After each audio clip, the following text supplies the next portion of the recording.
Please don't forget to give me a like and subscribe if you like such stories.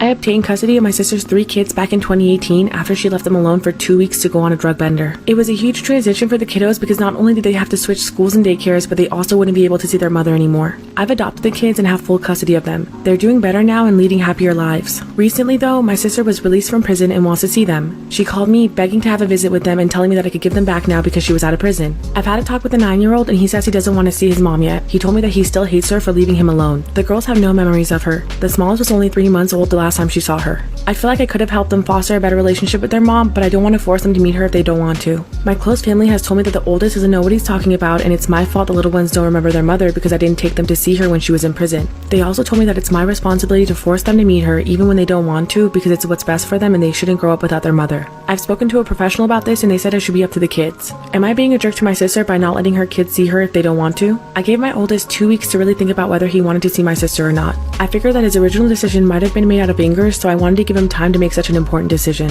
Ultimately, he decided that he did actually want to talk to her. I was a bit surprised, but we set up a Zoom call between them with me supervising. Right before the call, he admitted to me that he wanted to talk to her just to see if she'd say sorry. She didn't. Instead, she opened the call with, "Hello, it's been so long, I guess you're ready to come home with me now?" That's when she noticed I was sitting there with him. She immediately launched into accusations of alienation, followed by saying if I don't give the kids back, then she'd call the police and say I kidnapped them. My oldest was disgusted and asked her if she was going to apologize to him. She had the audacity to ask what for. At that point, he shut off the Zoom call. I asked him if he was okay, but he spent the rest of the afternoon in his room by himself. That night, he told me that he never wanted to talk to her again. I told him he didn't have to talk to her again if he didn't want to, and we'd never give him back over to her. Before now, I honestly never considered myself as their parent, even after legally adopting them. Now I realize those kids are my kids and they're going to be for the rest of my life.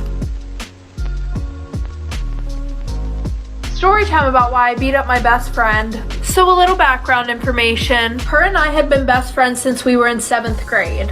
Her family was rich, mine was poor, and at first she was a really good friend. She was always there for me whenever I needed her, until our freshman year of high school, which is when her and I started hanging out with boys.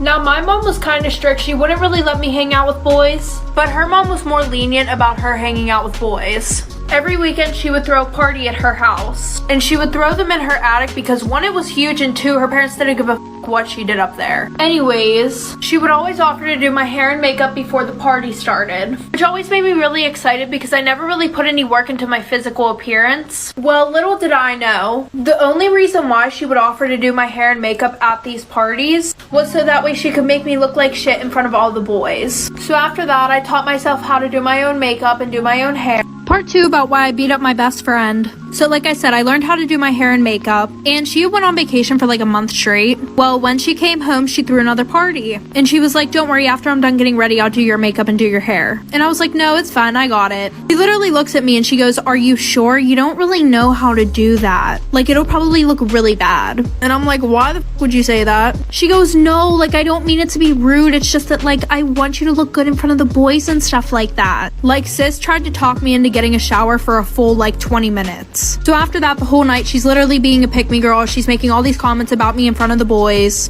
and I just keep brushing them off until her next party. We got ready, and I put on these expensive shoes that I had just bought, and she goes, "Wow, you just, like, really like to copy my style, don't you?" So she starts making comments that whole night about how my family's poor and stuff like that. Which story do you like the most? Please don't forget to give me a like and subscribe if you like such stories.